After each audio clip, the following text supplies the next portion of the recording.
अब हम नेक्स्ट बात करते हैं एक बहुत ही इंटरेस्टिंग और बहुत ही अमेजिंग कॉन्सेप्ट की, that is called concept of Ellingham diagram. ठीक है, एलिंगम डायग्राम एक्चुअली क्या है और यहाँ पर हम इसकी बात क्यों ही कर रहे हैं। तो सबसे पहले ये देखिए कि हमने जो देखा कि जब भी आप मेटल ऑक्साइड से मेटल को निकालते हैं तो मेटल को रिड्यूस करने के लिए आपको एक सुटेबल रिड्यूसिंग एजेंट डालना पड़ रहा था। कई बार आप कार्बन यूज कर रहे थे, बट कहीं पर कार्बन की जरूरत नहीं पड़ रही थी, कई बार हीट करने से ही हो जा रहा था, कई बार कार्बन से काम नहीं बनता था तो आपको एल्यूमिनियम का इस्तेमाल करना पड़ता था, कई बार कॉम्प्लेक्स फॉर्मेशन से काम हुआ। तो हम यहाँ पे ये चीज समझ पा रहे हैं कि हमारे को अलग अलग टाइप के रिड्यूसिंग एजेंट की जरूरत पड़ेगी मेटल ऑक्साइड को रिड्यूस करने के लिए। सो एलिंगम डायग्राम बेटा और कुछ नहीं है, it is actually a process to select a suitable reducing agent. We are actually selecting a suitable reducing agent for our reduction process through a concept which is mentioned in a diagrammatic form that is called Ellingham diagram। ठीक है, इसमें एक तो reducing agent का concept है, दूसरा ये है कि हम थर्मोडायनेमिक फिजिबिलिटी की बात करते हैं। मतलब देखो, अगर मैं ऐसा कहूं कि लेट्स से मान लेते हैं टिन ऑक्साइड कैसेटराइट है, टिन ऑक्साइड है, एसएन का ऑक्साइड है। ठीक है, अब उसको रिड्यूस करने के लिए कार्बन का इस्तेमाल करते हैं, कार्बन रिडक्शन से टिन रिड्यूस होता है, ऐसा मान ले कि इन्फॉर्मेशन मैं आपको बताता हूँ। तो ऑब्वियस सी बात है कि जब कार्बन उसके अंदर डालेंगे टिन ऑक्साइड में और फिर वो रिड्यूस होकर जो भी प्रोडक्ट बनाएगा, ये जो रिएक्शन है ये रिएक्शन स्पॉन्टेनियस होना चाहिए, इस रिएक्शन का डेल्टा जी नेगेटिव होना चाहिए, तभी जाके ये रिएक्शन प्रॉपरली हो पाएगा, नहीं तो ये रिएक्शन होगा ही नहीं। बहुत ही क्लियर है। तो थर्मोडायनेमिक स्टेबिलिटी होना, थर्मोडायनेमिक फिजिबिलिटी होना किसी भी रिएक्शन के लिए काफी इंपॉर्टेंट है। एलिंगम डायग्राम अपने को उसी चीज को चेक करने में हेल्प करता है। कैसे? तो देखिए हम यहाँ पे थोड़ा सा बात करते हैं। सबसे पहले मैं लिख देता हूं, it is study of thermodynamic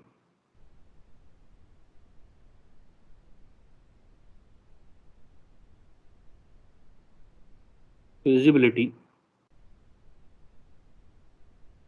of reduction process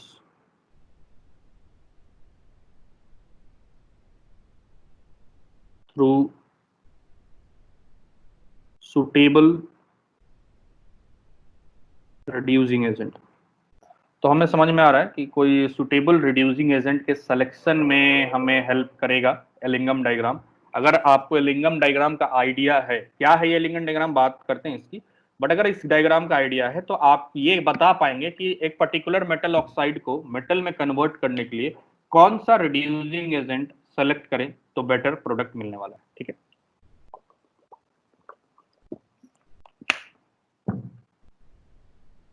तो अब देखते हैं यहाँ पे हम कि ये चीज कैसे की जाती है और एलिंगम डायग्राम में कहानी क्या है। तो सबसे पहले मैं आपको ये बता दूं कि एलिंगम डायग्राम कैसा दिखता है, जस्ट दिखता कैसा मैं वो आपको दिखा रहा हूँ। ठीक है, और उसके बाद उसके पीछे की कहानी समझेंगे।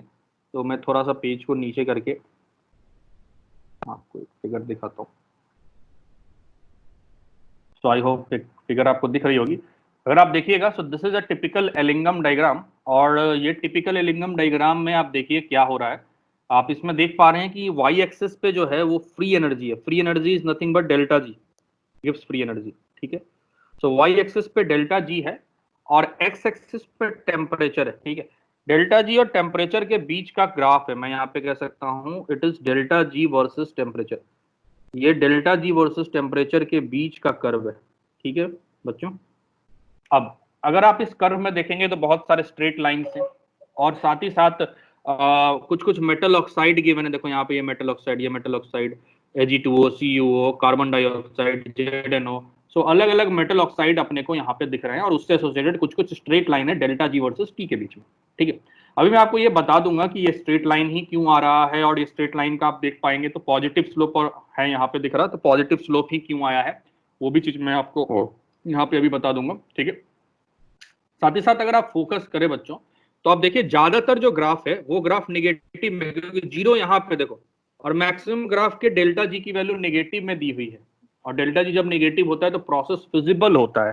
ठीक है, तो अगर मैं बताऊं कि एक इंडिविजुअल लाइन में पकड़ लूं बेटा, जैसे कोई भी एक छोटा सा लाइन में पकड़ लेता हूं, लेट्स से ये कॉपर वाला पकड़ लेते हैं। ठीक है, तो ये एक्चुअली सीयूओ का मतलब ये एक रिएक्शन के लिए ग्राफ है, और वो रिएक्शन देखो यहाँ पे लिखा हुआ है, ऑल आर यहाँ पे मेंशन्ड है, देखो, all are of type metal plus oxygen giving metal oxide. ये जो सारे रिएक्शन हैं वो मोस्ट प्रोबेबली कुछ एक पर्टिकुलर रिएक्शन के करस्पॉन्डिंग प्लॉट किए गए हैं, और वो रिएक्शन है मेटल को ऑक्सीजन दिया और वो मेटल ऑक्साइड में बदल गया। मतलब अगर मैं CuO की बात करूं बच्चों, तो इसमें रिएक्शन कुछ ऐसा होगा, Cu प्लस हाफ O2 से CuO बन रहा होगा, ठीक है। और इस रिएक्शन के लिए डेल्टा जी का टेम्परेचर के साथ वेरिएशन के लिए एक ग्राफ बना के यहाँ पे प्लॉट किया गया है, उसे ही हम यहाँ पे लिंगम डायग्राम में स्टडी कर रहे हैं। अब इसका एप्लीकेशन क्या है ये तो बात की बात है, बट कि मैंने आपको ये ग्राफ दिखाया, अब मैं ऊपर एक बात मेंशन करने जा रहा हूँ, अब आप बताइएगा कि आपको बात समझ में आ रही है कि नहीं। मैं एक पॉइंट लिख रहा हूँ कि it is a graph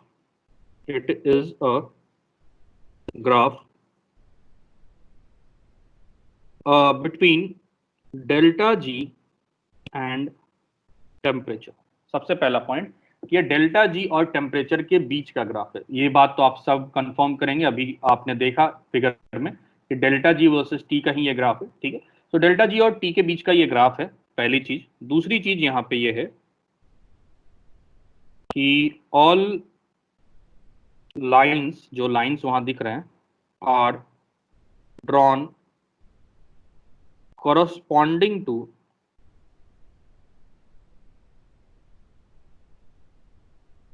metal oxidation. जो भी लाइंस वहां पे ड्रॉ किए गए हैं बच्चों, वो लाइन मेटल के ऑक्सीडेशन के करस्पॉन्डिंग ड्रॉ किए गए हैं। मतलब जो रिएक्शन के लिए ड्रॉ किया होगा वो रिएक्शन कुछ इस तरह से होगा, metal solid plus oxygen gas is giving you metal oxide MxOY, और मोस्टली ये सॉलिड फॉर्म में रहता है कुछ इस तरह से, ठीक है। यहां तक आई गेस आपको क्लियर होगा, कोई प्रॉब्लम नहीं होगी, ठीक है। उसके साथ साथ ये दो बातें अपने को समझ में आ गई, क्लियर है? ये दो बातें क्लियर है बच्चों? एक बात बता दो कि डेल्टा जी वर्सेस टी का ग्राफ है और सारा लाइन जो है वो मेटल ऑक्साइड के करस्पॉन्डिंग दिया गया है, और लाइंस आर स्ट्रेट लाइन। ये भी मैं लिख देता हूं, लाइंस आर स्ट्रेट लाइन। इतनी बातें आप मानेंगे बेटा? जल्दी बता दो, क्लियर है यहां तक? एलिंगम डायग्राम किसका डायग्राम है? डेल्टा जी वर्सेस टी का डायग्राम है। मेटल के ऑक्सीडेशन के करस्पॉन्डिंग डायग्राम बनाया गया है। ग्राफ जो है उसमें स्ट्रेट लाइंस देखने को मिलता है आपने को, ठीक है। वेरी गुड साधना, साक्षी, ठीक है, वेरी गुड।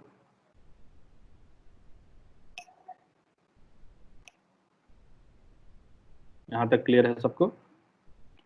वैभव, ठीक है। इसको स्टेप वाइज समझना बहुत जरूरी है। और देखो इसको लेके काफी, अगर आप एनसीईआरटी भी पढ़ने जाएंगे, एनसीईआरटी में भी 2-3 पन्ना बहुत ही हैजार्डस तरीके से भर रखा है, ठीक है। तो आप पढ़ के समझ तो जाएंगे, बट आप जिस सीक्वेंस में हम यहाँ पर डिस्कस कर रहे हैं वो सीक्वेंस में डिस्कस करने से कहानी थोड़ी सी ईजी होगी, और इसके बाद अगर आप एनसीईआरटी पढ़ते हैं तो आपको थोड़ा आसान हो जाएगा, ठीक है।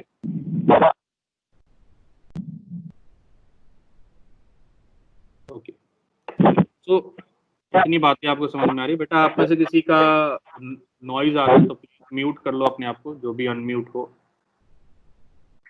क्लास आदर्श, तुम्हारे एंड से नॉइज आ रही है, म्यूट करो अपने आप को,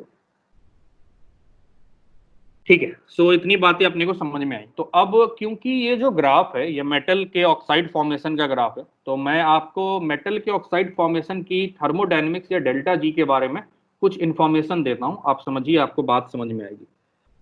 जैसे मान लेते हैं, सॉरी इसको नीचे थोड़ा सा, मान लेते हैं कि एक मेटल है, ठीक है, मेटल सॉलिड। अगर ये ऑक्साइड में कन्वर्ट होता है तो I am actually reacting it with O2, ठीक है।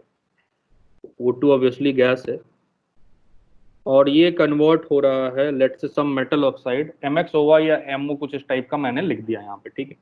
और ज्यादातर मेटल ऑक्साइड नॉर्मल टेम्परेचर पे सॉलिड होते हैं, तो ये भी मैंने लिख दिया है कि MO जो है considering it as a solid, यहाँ पे हमने मेंशन किया है, ठीक है।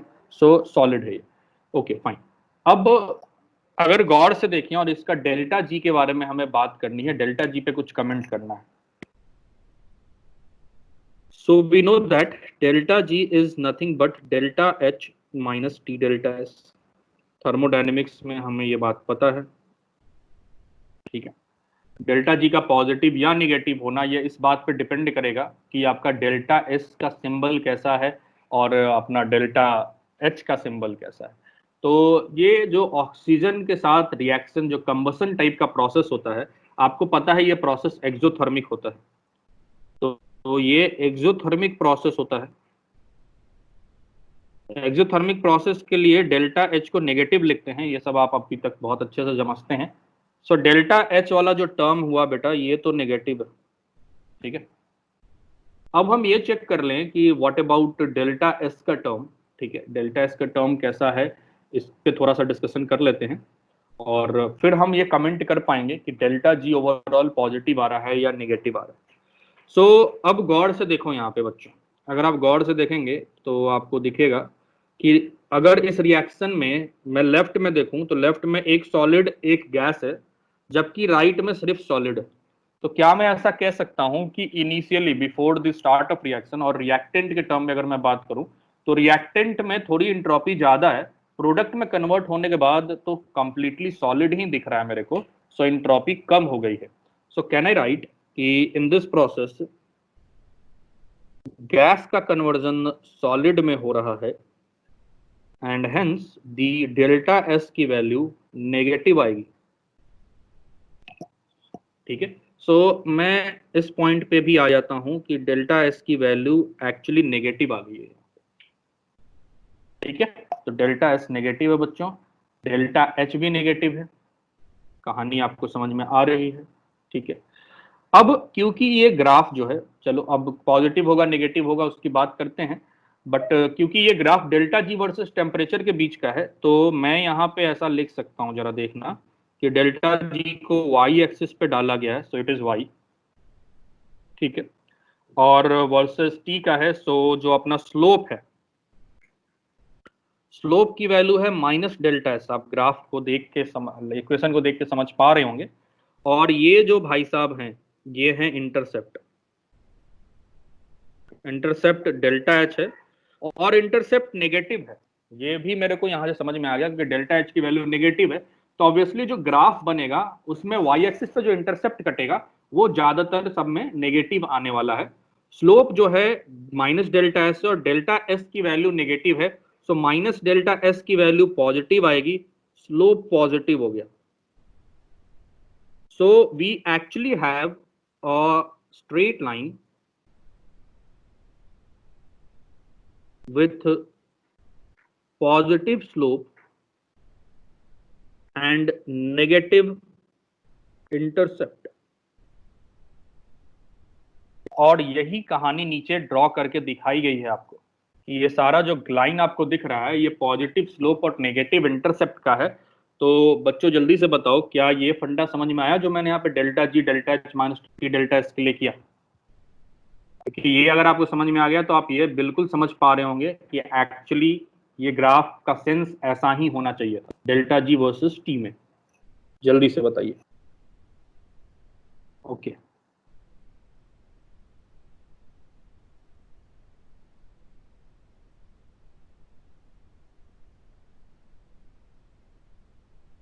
ठीक है बच्चों, वेरी गुड।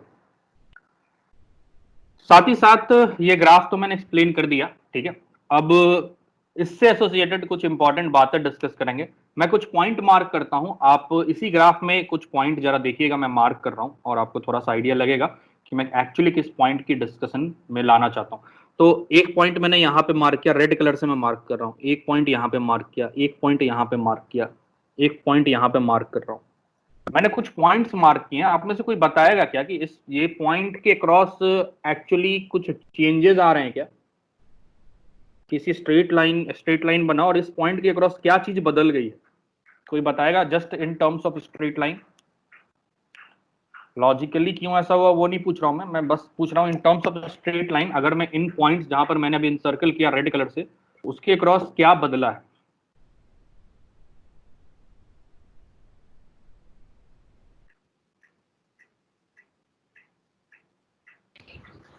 एयर फ्लो भी बदल गई सर। एंगल बदलने का मतलब क्या होता है बेटा? क्या मैं कह सकता हूं कि स्लोप बदल गया है? इस पॉइंट के क्रॉस लाइन का स्लोप बदल गया, वेरी गुड कैप, ठीक है। तो आपको दिख रहा है कि कुछ कुछ लाइंस में अपने को एक टेम्परेचर के बाद स्लोप में बदलाव आ रहा है, ठीक है। उसका भी एक्सप्लेनेशन हमें सीखना है अभी। तो चलो अब हम इसके बारे में और डिस्कशन करना स्टार्ट करते हैं, ठीक है। बड़ा ही इंटरेस्टिंग डिस्कशन है ये। So I will write over here some important features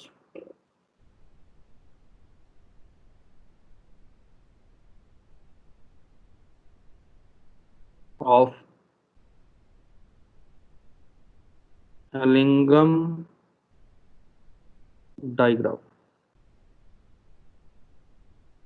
We are talking about some important features of Allingham diagram. ठीक है, एलिंगम डायग्राम में कुछ इंटरेस्टिंग और इंपॉर्टेंट फीचर्स अब यहाँ पे हम डिस्कस करने वाले हैं, जिसमें सबसे पहला पॉइंट मैं लिख देता हूं कि actually it is versus delta G and T. It is a delta G versus T graph with positive slope, that is minus delta S की वैल्यू पॉजिटिव आ रही है, ठीक है। और क्योंकि पॉजिटिव स्लोप है तो मैं कह सकता हूं कि जैसे जैसे टेम्परेचर बढ़ेगा डेल्टा जी की वैल्यू भी बढ़ेगी। With increase in temperature delta G increase कर रहा है, ठीक है। नेक्स्ट पॉइंट, अब जरा सोचो मैं टेम्परेचर बढ़ा रहा हूं, ठीक है। एक मेटल था और वो मेटल धीरे धीरे अपने मेटल ऑक्साइड में कन्वर्ट हो रहा है और आप इस प्रोसेस के लिए हायर पे हायर टेम्परेचर यूज कर रहे हैं। एक ऐसा टेम्परेचर आएगा जिस टेम्परेचर पे वो मेटल जो सॉलिड फॉर्म में था वो अपना फेस चेंज कर लेगा, लिक्विड या वेपर में कन्वर्ट हो जाएगा। यह बात आप समझ पा रहे हैं? वो अपना फेस चेंज करेगा। जैसे ही फेस चेंज करेगा बच्चों, तो फेस चेंज से एसोसिएटेड होता है रैंडमनेस का चेंज, फेस चेंज से एसोसिएटेड होता है एंट्रोपी का चेंज। फेस चेंज होने से एंट्रोपी में बदलाव आ जाएगी, बहुत ही सिग्निफिकेंट। सो डेल्टा एस की वैल्यू फेस चेंज पे बदल जाएगी और इसलिए स्लोप चेंज में जहां मैंने रेड से सर्कल किया था वो पॉइंट एक्चुअली रिप्रेजेंट कर रहा है कि उस पॉइंट पे पक्का मेटल का फेस चेंज कर गया होगा। देखो मैं लिख रहा हूं यहां पे,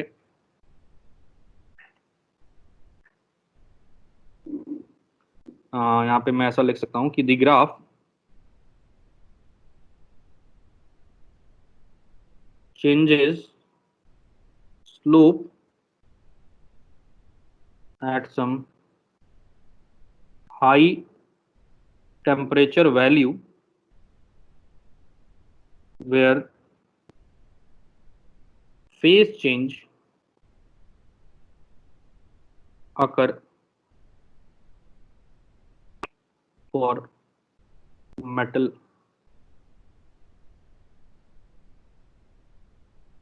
ठीक है, मेटल का फेस चेंज होगा और जैसे ही फेस चेंज होगा स्लोप चेंज हो जाएगा। With change in phase delta S changes and hence slope changes।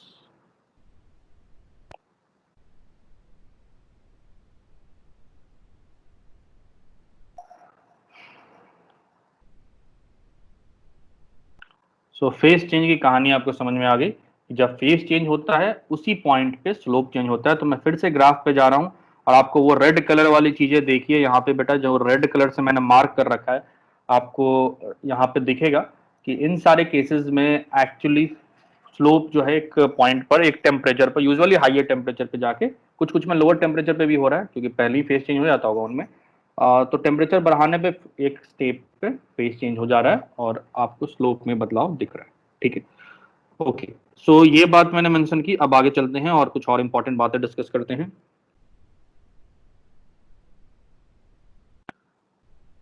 एक पॉइंट पहले मैं लिखता हूं, व्हेन टेम्परेचर इंक्रीजेस। देखो जैसे जैसे मैं टेम्परेचर बढ़ा रहा हूं, किसी एक पर्टिकुलर ग्राफ की बात कर रहा हूं, बहुत सारे लाइंस बने हैं वहां पे, किसी एक लाइन को लेके बात करते हैं। जैसे ही मैं टेम्परेचर बढ़ाता हूं, ठीक है, तो टेम्परेचर बढ़ाऊंगा तो ऑब्वियस सी बात है डेल्टा जी की वैल्यू बढ़ेगी क्योंकि डेल्टा जी टेम्परेचर के साथ बढ़ रहा है। ये बात अभी हमने ऊपर ही देखी है, ठीक है।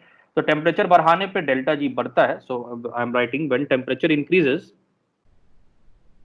delta G also increases and the point a point will be reached where the graph crosses delta g is equal to 0 line.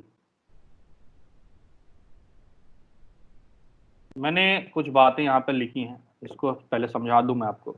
मैं कह रहा हूं कि जैसे जैसे टेम्परेचर इंक्रीज कर रहा है तो डेल्टा जी इंक्रीज करेगा, और डेल्टा जी इंक्रीज करते करते, क्योंकि शुरू में डेल्टा जी की वैल्यू नेगेटिव थी, डेल्टा जी इंक्रीज करते करते एक ऐसे पॉइंट पर पहुंचेगा जाके जहां पर डेल्टा जी की वैल्यू 0 है. तो डेल्टा जी वाले 0 ग्राफ को वो टच कर सकता है या इंटरेक्ट कर सकता है, उसको क्रॉस कर सकता है एक टेम्परेचर पे. इसको मैं फिगर से फिर से दिखाने की कोशिश करता हूं आपको. वापस मैं जाता हूं डायग्राम में, और अगर आप इस डायग्राम में गौर से देखें, ये जो डॉटेड लाइन है बेटा, ये जो डॉटेड लाइन है यहाँ पे, ये लाइन है delta G is equal to 0 का. ठीक है बच्चों, delta G is equal to 0 का लाइन है, और यहाँ पर उसके नीचे सारी वैल्यूज, यहाँ वाली सारी वैल्यूज डेल्टा जी की नेगेटिव है.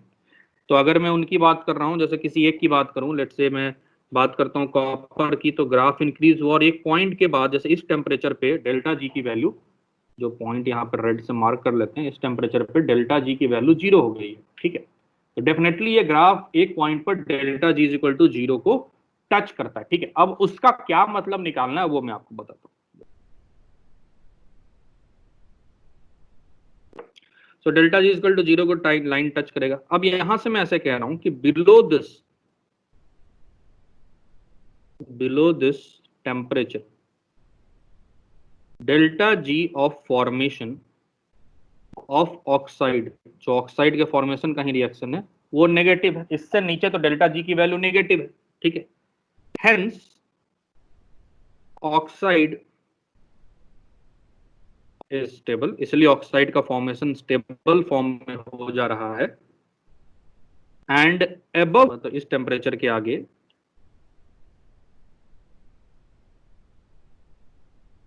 डेल्टा जी फॉर्मेशन की वैल्यू पॉजिटिव आ जाएगी, क्योंकि अब डेल्टा जी इक्वल टू 0 को क्रॉस कर चुका है वो. सो oxide become unstable.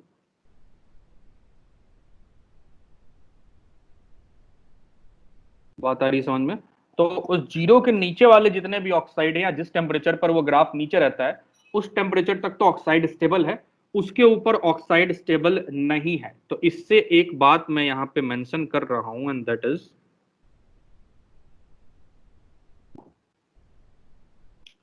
Metal oxide, क्योंकि ये स्टेबल नहीं है, so it will decompose into metal and O2 by heating. तो मैंने एक पॉइंट यहाँ पे लिख दिया बच्चों, और वो ये कह रहा हूँ कि जिस टेम्परेचर पर ये डेल्टा जी वाले लाइन को क्रॉस करके, 0 से क्रॉस करके ऊपर चला जाता है, तो उस टेम्परेचर पर या फिर उसके बाद के टेम्परेचर पर डेल्टा जी की वैल्यू एक्चुअली पॉजिटिव होने लगती है, ऑक्साइड अनस्टेबल हो जाता है, और उस टेम्परेचर पर आप मेटल ऑक्साइड से मेटल बहुत इजीली हीट करके निकाल सकते हैं. ये थर्ड पॉइंट क्लियर हुआ बच्चों? जल्दी से बता दो एक बार. ये सारा एनालिसिस पे बेस्ड क्वेश्चन आएगा. ठीक है, किसी भी पॉइंट से एसोसिएटेड क्वेश्चन आ सकता है आपके एग्जाम में.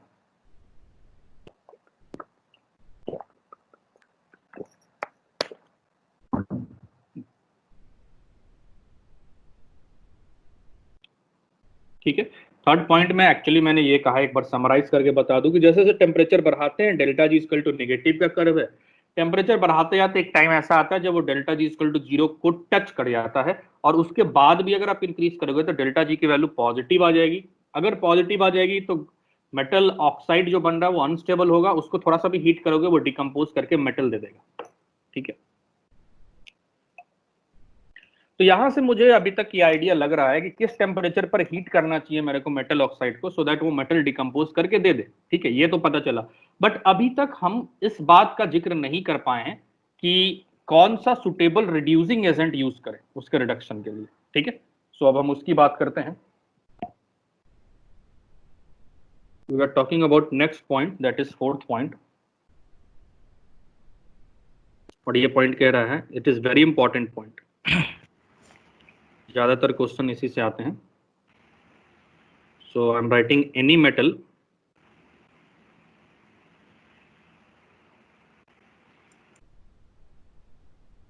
will reduce the oxide of other metal. Any metal will reduce the oxide of other metal which will lie above it in Ellingham diagram. अब इस पॉइंट का मतलब क्या हुआ और इसको मैं अभी लॉजिकली प्रूव करके ही बताऊंगा। अब हम इस पॉइंट के डिस्कशन की तरफ चलते हैं। ये पॉइंट क्या कहता है बच्चों? ये पॉइंट कहता है कि अगर कोई मेटल है, ठीक है, आप सुटेबल रिड्यूसिंग एजेंट चूज करना चाहते थे, तो बोला कोई भी मेटल या कोई भी एलिमेंट वो रिड्यूस कर देगा किसी दूसरे मेटल के ऑक्साइड को जो इसके ऊपर है। मतलब बोल रहा है any metal will reduce the oxide of other metal which will lie above it. जो उस मेटल के ऊपर वाले पार्ट में रहेगा उसको वो रिड्यूस कर देगा। इसको मैं समझाने की कोशिश करता हूं कि कहानी क्या है। समझाने से पहले मैं एक बार ग्राफ को दिखाऊं आपको। पहले क्या कहना चाहता हूं मैं ये आपको बताता हूं। ग्राफ एक बार खोल के दिखाता हूं, इसको हम लॉजिकली प्रूव करेंगे, इसको ढंग से समझिएगा। जैसे कंपेयर करूं मैं बच्चों, कंपेयर करता हूं मैं, मान लो लास्ट के दो केस की कंपैरिजन में ध्यान देते हैं। सो मैग्नीशियम वाला ग्राफ जो है वो कैल्शियम वाले ग्राफ के ऊपर है। मैग्नीशियम वाला ग्राफ जो है वो कैल्शियम वाले ग्राफ के ऊपर है, ठीक है। तो according to this statement calcium जो है उसका आप इस्तेमाल कर सकते हैं मैग्नीशियम ऑक्साइड को रिड्यूस करने के लिए। मतलब आप एक मेटल का इस्तेमाल कर सकते हैं उसके ऊपर लाई करने वाले सारे मेटल ऑक्साइड को रिड्यूस करने के लिए। मतलब आप कैल्शियम का इस्तेमाल मैग्नीशियम के लिए भी कर सकते हैं, एल्यूमिनियम के लिए भी कर सकते हैं और आगे के लिए भी कर सकते हैं, ठीक है। उसी तरह से आप देखो कि कार्बन जो है, कार्बन का ग्राफ धीरे धीरे नीचे ही जा रहा है यहाँ पे ऑक्साइड में। तो कार्बन का ग्राफ हाईयर टेम्परेचर पर आप किसी के लिए भी यूज कर सकते हैं क्योंकि ये बहुत नीचे चला जाएगा और अपने ऊपर वाले किसी को भी रिड्यूस कर देगा। यही रीजन है कार्बन रिडक्शन सबसे ज्यादा यूज में भी आता है, ठीक है। तो एक यहाँ पर से एक छोटा सा लॉजिक निकालेंगे हम, और अभी तो एक कंक्लूजन यही है कि जो नीचे वाला है वो अपने ऊपर वाले को रिड्यूस कर सकता है, ठीक है। ये बात अभी हम समझते हैं। अब क्यों होता है ऐसा, अब थोड़ा मैं समझाता हूँ, फिर धीरे धीरे आपको क्लैरिटी और बढ़ेगी। So any metal which can reduce the oxide of other metal जो इसके ऊपर लाई कर रहा है एलिंगम डायग्राम में। अब ऐसा क्यों भाई, इसको समझते हैं। तो मैं यहाँ पे देखो पहले लिख देता हूँ, because delta G value will become more negative by an amount equal to difference between two graphs at a particular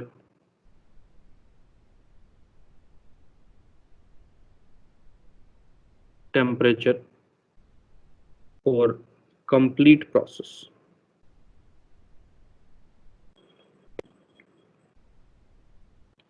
इसका क्या मतलब हुआ समझाता हूं मैं आपको।